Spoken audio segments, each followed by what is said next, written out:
Good evening. I want to talk to you today about never give up on your goals and dreams. Now, the reason this is important is because if you let naysayers get inside of your head, and sometimes naysayers can be family, friends, close associates, just people who you may respect.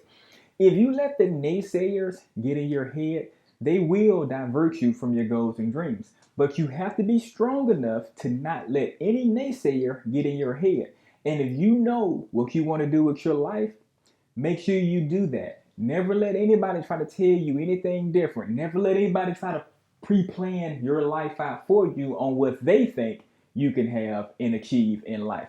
Now, what I'm going to be talking about today, I'm going to tell you my story. I'm going to tell you the story of how I grew up in my young entrepreneurial life.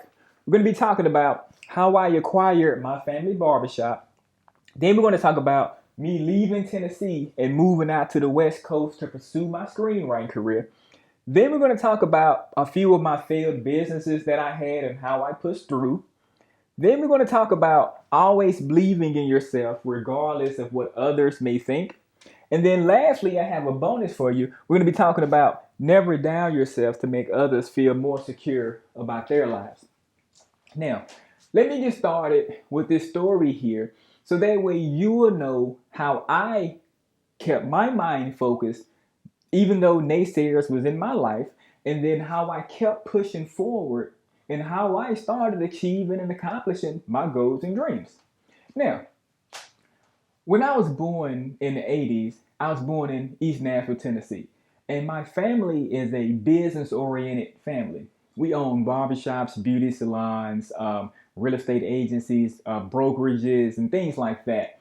So I was raised primarily around my grandmama and my granddaddy, two very business oriented minded people.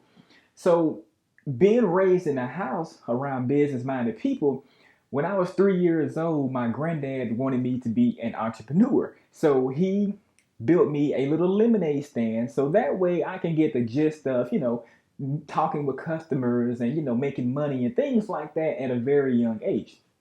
So all of the like local kids and like parents would come over to my grandmama's house and buy lemonade from me for like a quarter and things like that. And it was like dead hot of July. So people loved the lemonade thing. They was like, oh man, Tony, this lemonade is really good. I'm like, hey, thanks, man. So years later, still with the entrepreneurial mindset, I moved away from the lemonade and I started working over at my family's barbershop, my granddad's barbershop. And then, so what I was doing over there was I was cleaning the hair off the backs of the gentlemen who would get done getting their haircuts. I make sure all the hair was off their shirts and stuff like that so they can go back to work or whatever it was they was doing to not even look like they had got a haircut.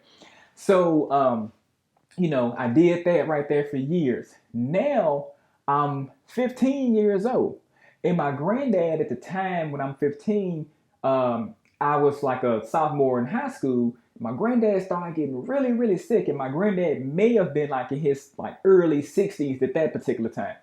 And he was getting really, really sick because he has sugar diabetes. So his diabetes was kind of kicking his ass a little bit. So he was like, son, something happens to me, I'm going to give you the keys to the barbershop. So when I was 15, instead of me getting the keys to a car and getting my learner's permit, I received the keys to a fully operational and functional business that had been in establishment for like 55 or 56 years at that particular time when I acquired it. So I had some really big shoes to fill. Now, for years I cut hair. For years I cut hair. But when I was cutting hair, I was also thinking of other things that I wanted to do. I started dreaming. I started having other goals and things I wanted to accomplish in life. And when I was about, let's say, about 26 or 27 or something like that, I was, really booming in my barber career. But I was like, damn, I love cutting hair. I love the people, but I want to do something a little bit different. Like, I don't want to be in the barbershop for the rest of my life. Nothing wrong with that, but that's not the life that I want. I want something a little bit different than, just me just spending my, life cutting hair. I'm like, I want to be a movie writer. I want to write movies in Hollywood. That's what I want to do. I got a really like creative mind and things like that. I want to do that. So at this particular time right here, that's when I had met my wife. Well, she was my girlfriend at that time, but later became my wife. I met her and she was like, Tony, like if you aren't really satisfied with cutting hair, why don't you write movie scripts? Why don't you do that? And under the advisement of my girlfriend at the time, I wind up started writing a movie script. Then me and her wind up, getting married and things like that. So I'm still cutting hair during the day and writing movies at nighttime so that way I can live out my goals and dreams of living the Hollywood life, being on TV, having my name in front of the world and things like that. So I kept sharpening my craft, kept writing my movie script, kept writing it. Then eventually, once I got done with it, I turned it into a screenwriting competition. I came in third place out of 75,000 people. Flew from Tennessee out to LA, talked to a few producers and things like that. And then they gave me some really good news. And I flew back from LA to Tennessee and went home and told my wife, baby, I know we just got a brand new house built, but I'm going to have to move out to the West Coast, and we're going to have to move out to the West Coast so I can pursue my film career, because I love cutting hair. And again, I love the people, but this isn't particularly what I want to do with my life. Then, once I, had, moved away from Tennessee out to the West Coast, it was completely different. Now, as I was leaving Tennessee, going through like Arkansas, Louisiana, I'm getting all kind of phone calls from people. Now, here's where the naysayers start coming in at. They call me. Now, I'm driving a U-Haul. Hey, what's up, Chris? Hey, what's up, Tony, man? I heard you leaving Tennessee. Oh yeah, Chris, man, I gotta go, man. I'm starting to write movies now. I'm not barbering anymore. Chris was like, oh yeah, Tony, man, but you don't know anything about writing movies. You can't write a fucking movie, Tony. What do you know about writing movies? Have you ever wrote a movie before a day in your life, Tony? I'm like, well, actually, Chris, I did write a movie. It came in third place out of 75,000 people, big dog. And yeah, so that's why I'm. But yeah, Tony, man, man, they don't want you out there in Hollywood.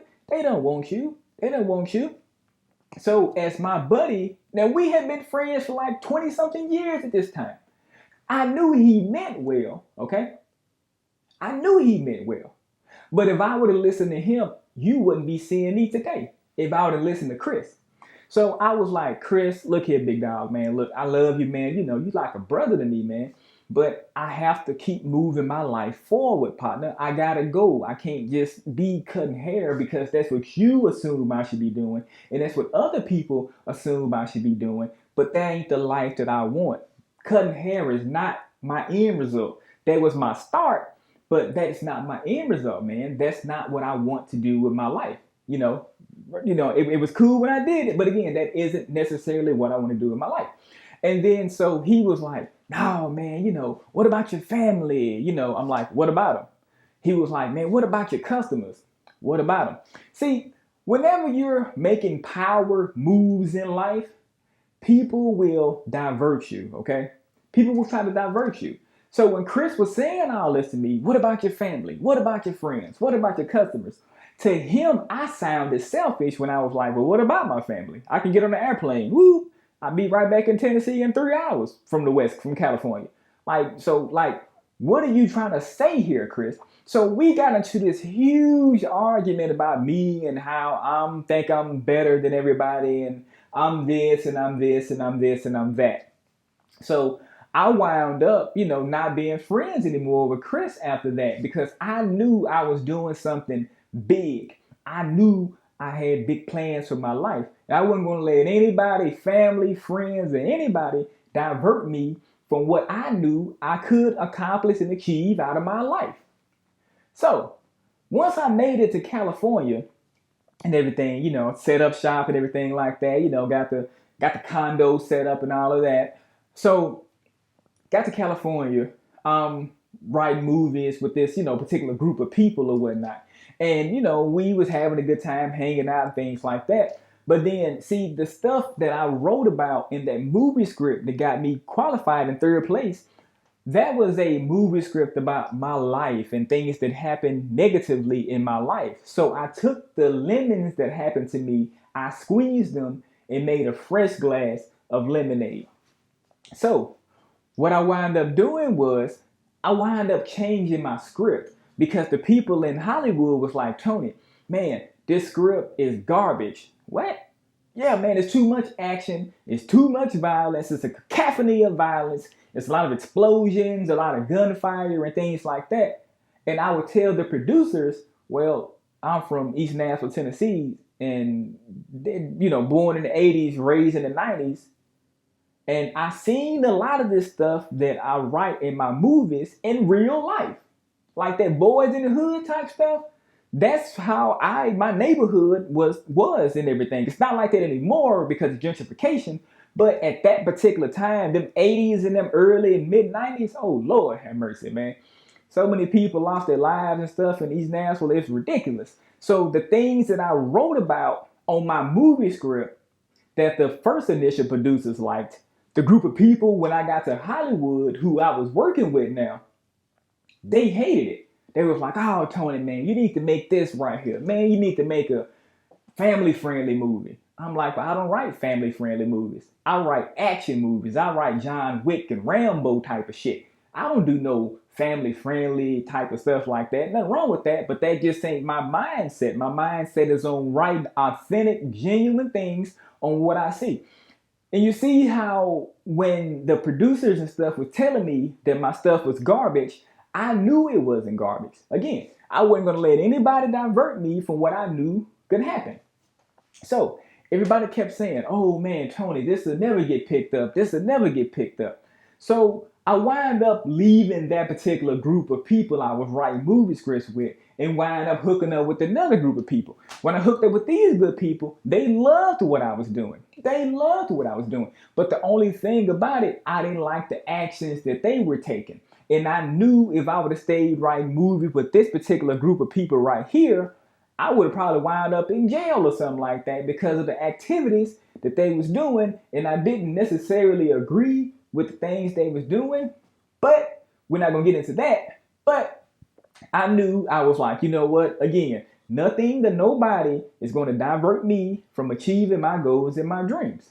So what I wound up doing was I stopped writing movie scripts because I realized that I got tired of paying people to read my scripts. And it was this one other producer I hooked up named Jeff, supposed to be this big time, big wig producer or whatnot. I paid him like $1,500 to like read my movie script, and he cruising around Malibu in his drop top Bentley telling me that my movie script is garbage. So just by me hearing that, I was like, man, you know what? I don't need this career right here. Like, I want to do something different. Like, I can make my own life. Like, I'm an entrepreneur or whatnot, and I can make my own life happen for myself.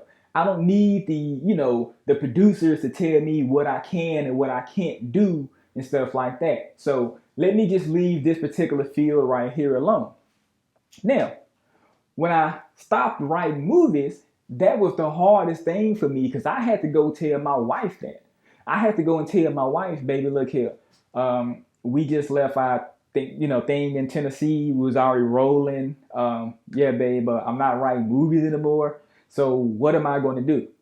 When I told my wife that, some spouses might say, man, you know what? Let's pack up. Let's go back to Tennessee. Go back to cutting hair, Tony. Go back to cutting hair. Go back to doing what you do best. But my wife, she didn't say that to me. My wife said, Tony, what can we do so that way we can both be happy and we can stay afloat? What can we do? So my wife said that, I was like, shit, now this is a true partner. Like somebody who has my best interest at hand. This is somebody right here who's on the same page with me, equal. I'm not here and she's behind me. No, we completely equal, side by side, my complete equal. And so I decided, you know what? What if we did like a cosmetics business? What if we sold coffee?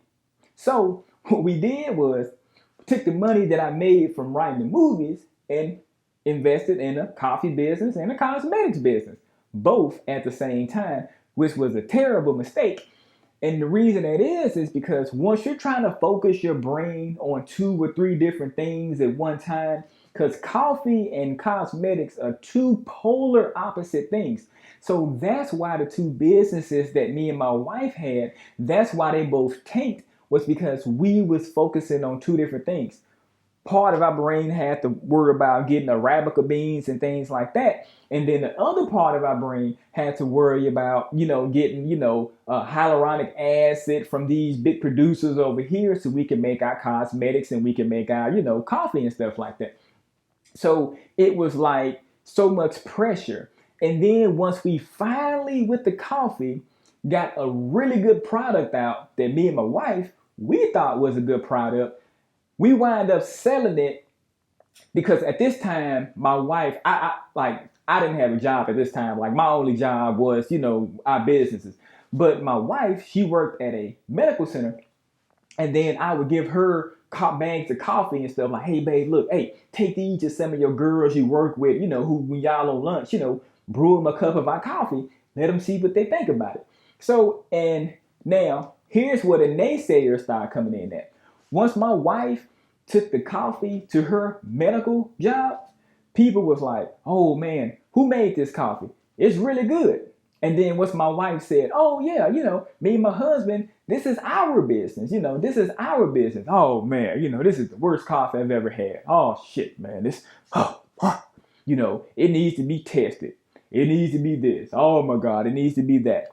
So when that happened right there, the naysayers kind of got into my wife's brain a little bit. I'm not going to lie to you. They kind of got in my wife's brain a little bit. But she kept powering through, even though these, for some of her managers and some of her team leads and her supervisors were like, oh, this is good, but I don't know about eating and drinking coffee from somebody who ain't Starbucks or from somebody who ain't no big conglomerate coffee place. So me and my wife decided, we was like, you know what? So let's maybe not make the coffee anymore, but we're still both determined to be entrepreneurs because my wife has the same mindset that I do. She's not gonna let anybody deter her from achieving her goals and dreams and whatnot. See, that's why we're the complete equal right there. And then so we was like, you know what? Let's not do the coffee anymore because that's something people got to consume and things like that. So it might be a little shit in the game right there. So let's stop this right here before we get way too deep into it. And then let's just focus all of our energy and time on the cosmetics company. And then we wind up focusing our time and energy on the cosmetics company and whatnot. But then our heart really wasn't in that, especially not mine, because cosmetics and cutting hair, that's all in the same realm. I was like, shit, with the cosmetics, I'm back doing hair again, basically, except for I'm not cutting hair, but I'm selling hair care and skin care products. And that's in the same realm. That's the same realm. I was like, shit, man, like, I didn't want to cut hair. If I do this cosmetics thing, then I might as well go back to cutting hair, which I don't want to do with my life because I know I want to be on camera. I want to be in front of the world. Like, that's what I want to do. So we wind up stopping the cosmetics thing and everything like that. And so now my income is dried up. Now I have no income coming in except for my savings, what I had already, had saved up from, writing movies and things that I already had saved up in the bank. So we were living off of that and, spending $2,000 a month for rent, living out there and, on the West Coast and stuff like that. And, this and this and that and insurances and it's just chomp, chomp, chomp, chomp, chomp, chomp, chomp. So you could have, $100,000 in the bank, let's just say. After about 6 to 8 months of putting out, spending that $2,000 for a condo note and doing this and gas and $10 a gallon and all this type of stuff, it's going to start kind of chomping down if you not putting back in there. So I knew that I had to go out and get me a job. Okay. I knew that. So I had to suck up my pride and I was looking in the paper and I found a job that was an exotic car dealership. Now, at the exotic car dealership, I seen that I got paid weekly. I was like, well, this is kind of similar to my income I was making at the barbershop because I was making money every day at the barbershop. But in the car business, I would get paid like weekly cash, get bird dogs and, stuff like that. And so what wound up happening was instead of me packing up, going back to Tennessee, and going back to cutting hair, what I knew I didn't want to do, again, I was never going to give up on my goal or my dream. Never. And I was like, you know what? Let me go take this job and let me see where this can transpire me to in life. Let me see. So I wind up getting a job, selling exotic cars. And on my second day, I sold an $85,000 car on my second day. So my sales manager, he's the coolest guy in the world. His name is Alejandro. Alejandro was like, Tony, how the fuck did you do that, man? I'm like, how did I do what, Alejandro? He was like, how the fuck did you sell a car of this magnitude in 2 days without no car selling experience outside, Tony, of you selling your 1985 Mitsubishi Galant on Craigslist? How did you do that? So I told Alejandro exactly what I done.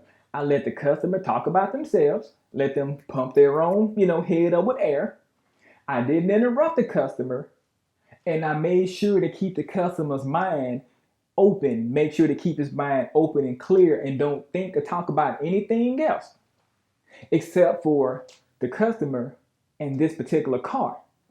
See, I knew how to finesse because of by me growing up in a barbershop. See, at a barbershop like ours, we have a lot of great people come by with different temperaments. So our barbershop is not the same as like Great Clips, Supercuts, any of those like big, great like box companies. See, at a barbershop like ours, you're entitled to your opinion. So a lot of people come into the barbershop, stating their opinions. So I already knew how to, kind of BS with people and stuff like that. I already knew how to kind of like shoot the shit with people because by me cutting hair for 20 years, I had to learn how to just have a conversation from zero to, boom, and just keep it going or whatnot, because that was how I made money, was my personality in conjunction with my haircutting ability. So since I already knew how to kind of wheel and deal with people and everything like that, so that's what I did with the customer. So Alejandro, and this is where my life again started to change for the positive. And Alejandro was like, Tony, now you did that and you told me what you did. Can you teach other people how to sell cars like you did? Bing!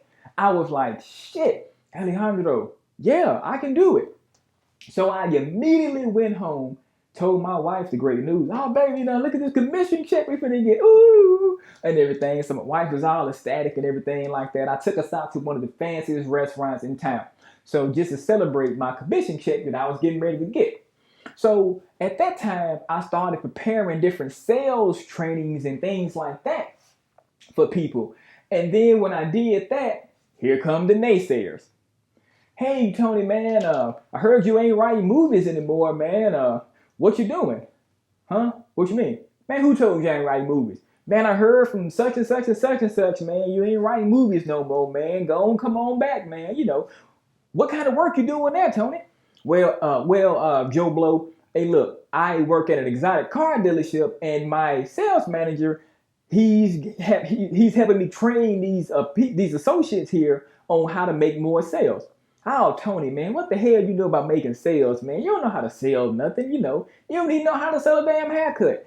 What do you know about making sales, Tony? Big dog, man, look, I know you mean well, man, but this ain't the kind of stuff I need to be hearing right now. I am on a mission. I'm on a mission for greatness in my life. I'm not sure what kind of mission you on in your life, man. You one of my buddies who I was in barber college with, good guy and everything. But I can't listen to you. I can't listen to you. No, I don't want to come back and, do hair or anything like that because that's not what I want to do. Oh, well, Tony, man, you ain't going to make it out there, man. Come on back to Tennessee, Tony, man. You can't make it out there, man. Man, look, I had a cousin. he went out there and whatnot. He got strung out on dope, Tony. He came back and was doing this and he was doing that and he was doing this. And man, he came back. Now he done lost his mind. Partner, look, this is my response. I said, partner, look, I know you mean well, but that's not what I want to hear. I want to hear from my partner, you, Tony. Go get that shit.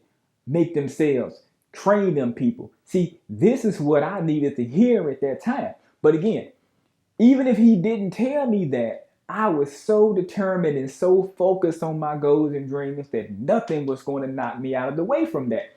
So I wound up blocking him from calling me ever again.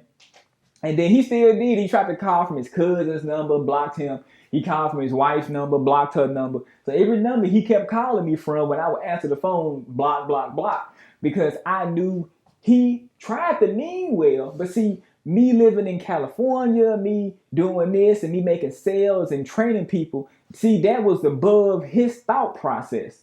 It wasn't above my thought process.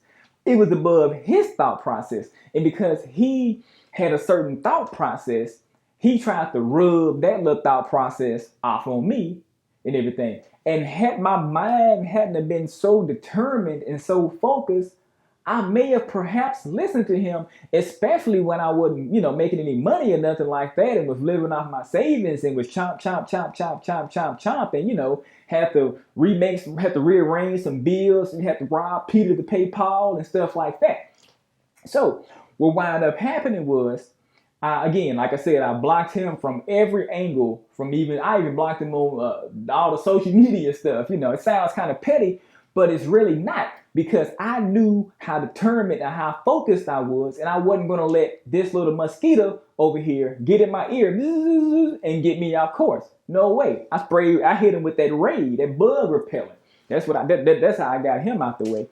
So what wound up happening was, I went back and I started creating all of these like sales trainings and things like that, these programs for the people at the car dealership to start doing. And then I was like, man, you know what? If I could do this for this exotic car dealership, I'm already a natural entrepreneur. Granddaddy taught me exactly what to do. The barbershop showed me what to do. You know what? I'm going to go back in business for myself again. It was good, working over here at the dealership, but, I like making my own schedule. I like doing the things that I want to do. I like making my own goals and dreams a reality versus being used as a resource to make other people's goals and dreams a reality. So I went to my wife and I had another hard conversation with my wife. I said, baby, look, I'm getting ready to quit this car job, right? Please don't kill me. And my wife was like, why you gonna quit the car job? You made really good money. I was like, babe, look, I got something bigger for us. And please just, be with me on this. My wife looked at me and she seen how serious I was. She was like, babe, keep pushing. Do what you need to do. I'm right here with you. I got a good job. I'm right here with you, I was like, oh my God. See, that just made it so much easier for me to have a good spouse like my wife in my corner. I was like, man, because I thought she was going to be like, hell nah, fool. Keep that job right there. No. Don't be doing nothing else outside of that. But she didn't do that to me. She kept pushing me in the appropriate direction. And see, that's why it's a good thing to get a good spouse who's on you, who's always in your corner, regardless of what. So my wife believed in me. So by my wife believing in me, I believed in myself. Now, once I'm coaching the people at the dealership, now I wasn't working there no more. Now I was a contractor with the car lot, helping them, every Tuesday and Thursday. I would go up there and we would have little sales trainings and things like that. So I took my experience from that and I wound up writing my novel, which is called The Art of Customer Service. And then I wrote my novel, and it was a published novel. And when I wrote that, people who I had been knowing for years called my phone. Hello? Tony Reed, man, I see your novel. Man, what you know about writing a book? I'm thinking in my head, shit, here we go again. Here go the naysayers. Now, Even some family members called me and was like, such and such, T, like, what are you doing? Like, you don't know how to write a book. You ever wrote a book before? And I'm thinking in my head to my relative, like, okay, I'm not gonna cut my relative off. I cut my friends off, absolutely. But I'm not gonna cut my relatives off. So I'm like, you know what? Let me just kind of not really associate too much with this relative here, because I'm going to just let what they say go one ear and out the other. But again, I'm never going to cut them off because they're family or whatnot. But I don't have to listen to what they're saying because I do know how to write. Oh man, this book here, man, it ain't gonna sell. Man, your book ain't gonna do good. Oh man, your book ain't gonna do this. Man, go ahead, come on back to the barbershop, man. Please come back to the barbershop. I ain't found nobody yet to go up there and to fade my hair as good as you got, as good as you fade hair. Man, please come back to the barbershop, Tony. Please come back. Your book ain't gonna make it. You will never be in the bookstore. Damn. Now, when I got that from my family, that was like, that all the shit that my friends were saying and people who really, had no true essence in my life, that didn't have no effect on me. But once my relative said that kind of hit me in the gut like a punch from Kimbo Slice. It was like, oh, God, that hurt. But I knew my book would do good. At this time, I hadn't had one sale on my book. Not one sale on my book. But I knew in my heart that my book was going to sell. I knew this with all of my being. Like I know my name is Tony D. Reed. I knew my book was going to sell. Without a shadow of a doubt. Nobody could make me feel differently about that. Nobody. So again, I kind of pushed myself back a little bit, kind of just eased back from that particular relative right there. Again, they meant well. They meant absolutely well. But that wasn't what I needed at that time in my life. I needed Tony, get it, rock and roll, push forward, man. Go, keep pushing. Let's go. Bobsled, downhill. Let's go. So that's what I needed in my life right there. That's what I needed. So that's why I kind of had to push back away from that particular relative right there. Now, what wound up happening was that my book wound up being inside the bookstore. My book wound up selling big time overseas. So for that particular relative who told me my book would never make it, and a few months later, my book did make it. Now just imagine if I would have given up my dream of being on camera and being a well-known published author. Now just imagine if I would have listened to that particular relative. Now, that relative up until that point of my life had been giving me some bomb.com advice. Oh man, what, this person here, they ain't good for you, man. Oh man, I would go up and do this way. All that other stuff that relative was saying, it aligned perfectly. So when they said my book would never make it, like it was like a little inkling in my head at that point was like, damn, will my book make it? Hold on now. Shit, everything else this person had been telling me in life had been adding up. 2 + 2 is 4. It had been adding up. But I knew my ability was greater than what this relative was trying to do. And the only reason my relative said that because they had tried to write a book and it didn't pan out for them. So because they had tried to write a book and nothing panned out for them, the way how they had planned on, they assumed I would be disappointed how they was disappointed. So this particular relative right here didn't do anything else in the creative arts world. They just completely gave up on life, and then they started downing other people in our family who wanted to start businesses and things of that nature, who wanted to be in the creative field because they felt some kind of way about their lives. Now, what wound up happening after that was I had started getting a lot of people, customers who's like, Tony, the sales thing is good, but can you incorporate some customer service in here? You already got the book about customer service, because again, I just used my life experience to write my book, The Art of Customer Service. All of that was like life experiences and things like that about delivering phenomenal customer service from what I learned at the barbershop for 20 years, delivering phenomenal customer service, because it wasn't just my haircutting ability that made people patronize me every day. It wasn't just that. It was my temperament. It was my customer service skills. If I made a mistake on somebody's head, I didn't double charge them. It was just certain things that I did when I was cutting hair at that time that made people feel good and secure.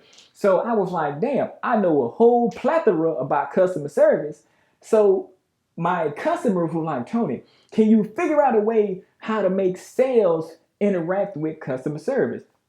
And then I did that, made some more programs and things like that. And again, more naysayers came around. Oh man, customer service and sales will never do. Oh man, this will never work. You think I listened to them? No, I just I'm gonna pay it back. And they threw what they said to me, and I